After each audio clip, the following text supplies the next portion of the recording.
Mənim taleyimdə bir sükut yatır. Her sükut içinde bir kainat var.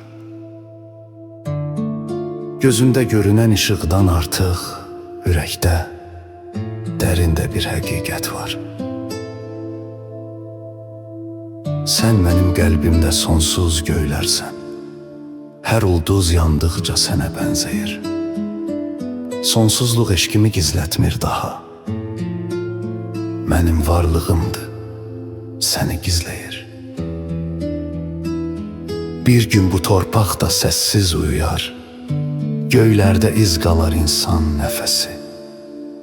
Eşq isə ölməzdir, vaxtı unudar. Sevgi, yaradanın ən son kəlməsi. Kainat qaranlıq, sən işıq kimi. Əbədi gecəmi səhərə çevir.